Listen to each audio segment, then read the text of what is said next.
नमस्कार दोस्तों, स्वागत है आप सभी का एक बार फिर से देश की खबर में। जी हां दोस्तों, आपको बता दें लॉकडाउन से जुड़ी बेहद बड़ी और अहम खबरें निकल कर आ रही हैं, जिन्हें हम जानेंगे एक एक करके विस्तार से। जी हां दोस्तों, आपको बता दें सरकार की तरफ से इस लॉकडाउन में बेहद कठोर नियम लागू कर दिए गए हैं। समझेंगे सबको एक एक करके विस्तार से, तो इस वीडियो को दोस्तों पूरा जरूर देखिएगा ताकि कोई खबर छूट न जाए। तो दोस्तों शुरू करने से पहले नजर डालते हैं आज की सुर्खियों पर। तो दोस्तों आपको बता दें, आलू, प्याज, दाल और अनाज पैदा करने वाले किसानों के लिए खुशखबरी। सरकार के इस फैसले से होगा बड़ा फायदा। जी हां दोस्तों, अब किसानों के लिए सरकार ने किया है बहुत ही बड़ा ऐलान। आवश्यक वस्तु अधिनियम 1955 में संशोधन किया जा रहा है। इससे किसानों की आमदनी बढ़ेगी और उन्हें अपना प्रोडक्ट कम दाम पर नहीं बेचना पड़ेगा। दलहन, अनाज, प्याज, आलू, सरसों, खाद्य ऑयल जैसे उत्पादों को डीरेगुलेट किया जाएगा, जिसके बारे में जानेंगे आगे विस्तार से। दोस्तों इसी के साथ ही जल्द शुरू हो सकती है फ्लाइट्स। एयरपोर्ट अथॉरिटी ने जारी किया यात्रियों के लिए जरूरी नियम। जी हां दोस्तों, ये सच है कि अब आप जल्द शुरू कर सकते हैं अपनी हवाई यात्रा। क्या कुछ अपडेट निकल कर आ रही है, जानेंगे आगे विस्तार से। इसी के साथ ही बिजली बिल होगा कम। सरकार आम उपभोक्ताओं को देने जा रही है बड़ी राहत। अब नहीं देने होंगे बिजली बिल, जिसके बारे में जानेंगे आगे विस्तार से। दोस्तों इसी के साथ ही आपको बता दें 10 लाख लोगों को मिलेगा बिना गारंटी लोन। छोटे कारोबारियों को भी मिलेगा फायदा। जी हां दोस्तों, अब व्यापार, दुकान, छोटे मोटे धंधा कर गुजारा करने वाले इलेक्ट्रीशियन, कारीगर, श्रमिकों को 3 साल के लिए 1 लाख रुपए तक का लोन 2% के ब्याज दर पर दिया जाएगा। दोस्तों इसी के साथ ही मुंबई, पुणे, मालेगांव, औरंगाबाद, सोलापुर में 31 मई तक के लिए बढ़ा लॉकडाउन। इसी के साथ ही LIC में रोजाना जमा करना होगा 160 रुपए। मिलेगी 30 लाख की मोटी रकम। कैसे उठाएं लाभ, देखते रहिए। तो दोस्तों खबरों की ओर बढ़ने से पहले अगर आपने अभी तक इस वीडियो को लाइक नहीं किया है तो लाइक कर दीजिए और चैनल को सब्सक्राइब कर दीजिए।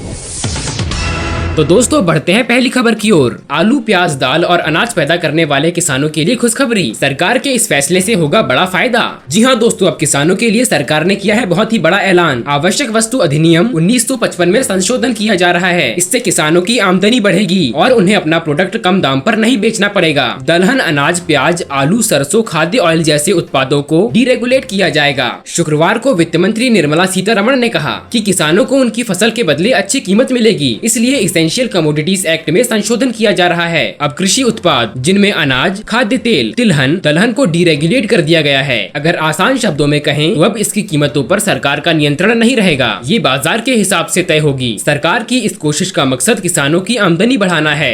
आवश्यक वस्तु अधिनियम 1955 में संशोधन किया जा रहा है। इससे किसानों की आमदनी बढ़ेगी और उन्हें अपना प्रोडक्ट कम दाम पर नहीं बेचना पड़ेगा। दलहन, अनाज, प्याज, आलू, सरसों, खाद्य ऑयल जैसे उत्पादों को डीरेगुलेट किया जाएगा। वहीं फूड प्रोसेसिंग के लिए कोई स्टॉक लिमिट नहीं होगी। निर्यात करने वालों को भी दिक्कत न हो, इसका राष्ट्रीय आपदा और सूखा के हालत में सरकार कदम उठा सकती है।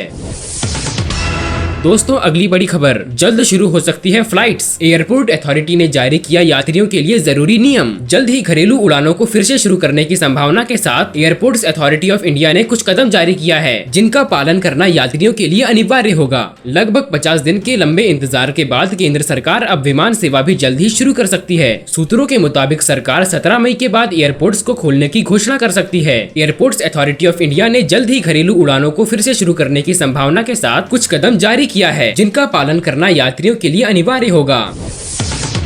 अगली बड़ी खबर, बिजली बिल होगा कम। सरकार आम उपभोक्ताओं को देने जा रही है बड़ी राहत। कोरोना वायरस संक्रमण और देशव्यापी लॉकडाउन के चलते आम लोगों का जीवन काफी प्रभावित हो गया है। हालांकि केंद्र सरकार ने कारोबार और अर्थव्यवस्था को पटरी पर लाने के लिए भारी भरकम आर्थिक पैकेज की घोषणा की है, जिससे काफी उम्मीदें जताई जा रही हैं। केंद्र सरकार ने इस पैकेज में अलग अलग सेक्टर के लिए राहत की घोषणा की है। इनमें पावर सेक्टर, बिजली क्षेत्र की कंपनियों के लिए अलग से 90,000 करोड़ के पैकेज की घोषणा की गई है। इससे न केवल कंपनियों को राहत मिलेगी बल्कि बिजली के आम उपभोक्ताओं को भी लाभ मिलेगा। सरकार ने ये घोषणा करने के साथ ही कहा कि इस पैकेज से बिजली कंपनियों को जो भी छूट दी जाएगी उसका फायदा उन्हें फिक्स्ड चार्ज में रियायत के तौर पर ग्राहकों को भी देना होगा। ऐसे में कंपनियों को राहत लेने के लिए बिजली के बिल में शामिल किया जाने वाला फिक्स्ड चार्ज में कमी करनी होगी। इसका लाभ आम उपभोक्ताओं को ये होगा कि उनके बिजली बिल की राशि कम होगी। बता दें कि सरकार बिजली कंपनियों के बकाया के भुगतान के लिए 90,000 करोड़ रुपए देगी। ये राशि कंपनियों को 2 किस्त में मिलेगी। केंद्र सरकार ने माना कि मौजूदा संकट के दौर में अर्थव्यवस्था को उभारने के लिए बिजली वितरण कंपनियों को भी संकट से उभारना होगा, क्योंकि ये बेहद महत्वपूर्ण सेक्टर है।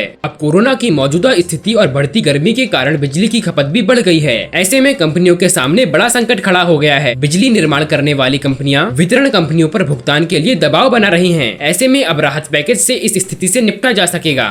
बहरहाल कंपनियों को मिलने वाली छूट का आम लोगों पर भी असर होगा और उनके बिजली के बिलों की राशि में कमी आएगी। अगली बड़ी खबर, 10 लाख लोगों को बिना गारंटी मिलेगा लोन, छोटे कारोबारियों को भी मिलेगा फायदा।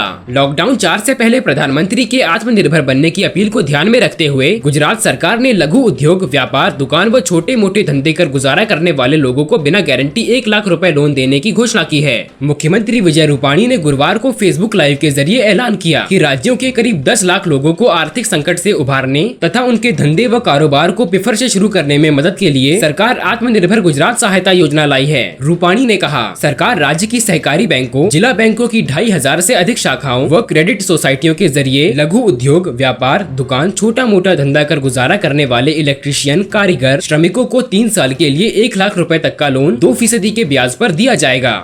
लोन की ये होंगी खासियतें। लोन के बाद 6 माह तक कोई ब्याज व EMI भरने से रहेगी छूट। महज एक अर्जी करके यह लोन लिया जा सकेगा। इसका कोई शुल्क नहीं होगा। इस योजना के तहत सरकार करीब 5 करोड़ के ऋण बांटेगी। रूपाणी बोले, कुछ राज्य सरकार अपने यहाँ लघु कारोबारियों को 5-5 हजार रुपए की मदद कर रही है, लेकिन इससे उनके आर्थिक नुकसान की भरपाई नहीं होगी, साथ ही उनका व्यापार भी नहीं चल सकता।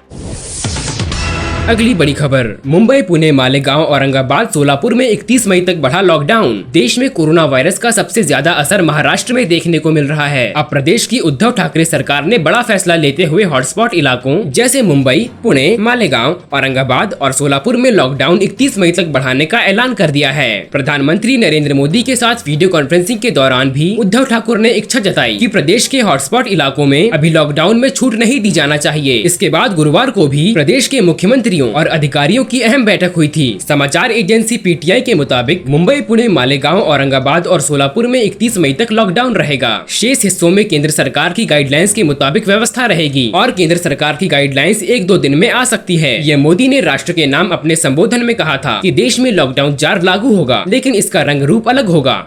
गुरुवार रात हुई इस बैठक में मुख्यमंत्री उद्धव ठाकुर के साथ डिप्टी CM अजित पवार, जल संसाधन मंत्री जयंत पाटिल, ग्रामीण विकास मंत्री एकनाथ शिंदे, उद्योग मंत्री सुभाष देसाई, राजस्व मंत्री बाला साहेब थोराट और PWD मंत्री अशोक चौहान मौजूद थे। महाराष्ट्र में एक दिन में रिकॉर्ड 1495 नए मामले और 54 लोगों की मौत हुई। देश में कुल संक्रमितों में महाराष्ट्र, गुजरात, तमिलनाडु और दिल्ली में ही 68% से ज्यादा यानी 52,000 से ज्यादा संक्रमित हैं। तमाम पाबंदियों, इंतजामों और जाँच पड़ताल के बावजूद इन राज्यों में संक्रमण पर रोक नहीं लग पा रही है। यही कारण है कि रेड जोन वाले इलाकों में लॉकडाउन बढ़ाने की कवायद की जा रही है।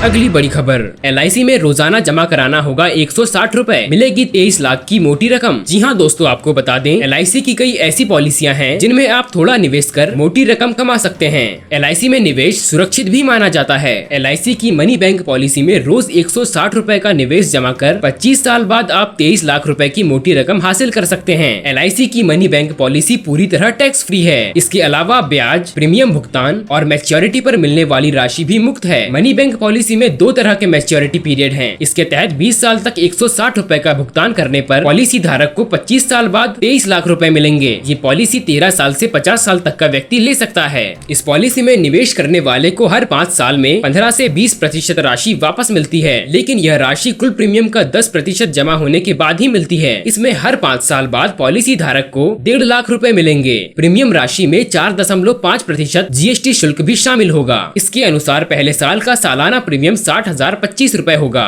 इसका 6 माही प्रीमियम 30,239 रुपए, इसका त्रैमासिक प्रीमियम 15,323 रुपए, मासिक प्रीमियम 5,108 रुपए रहेगा। इसके अलावा रोज की प्रीमियम 154 रुपए आएगी। दूसरे साल का कुल प्रीमियम 58,732 रुपए रहेगा। इस पॉलिसी के तहत पॉलिसी होल्डर को हर 5 साल बाद 1.5 लाख रुपए का मनी बैक मिलेगा। इसके अलावा उसे बोनस के तौर पर 11 लाख रुपए से ज्यादा की रकम मिलेगी। इसके अतिरिक्त बोनस के रूप में 2,25,000 रुपए भी मिलेंगे। उससे मनी बैक के रूप में 6 लाख रुपए मिल चुके होंगे। इस तरह उसे 23 लाख रुपए से ज्यादा की रकम हासिल होगी। तो दोस्तों, आज के लिए बस इतना ही। ऐसी ही बड़ी खबरों के लिए साथ बने रहने के लिए वीडियो को लाइक करें और चैनल को सब्सक्राइब करें। आपका बहुमूल्य समय देने के लिए शुक्रिया।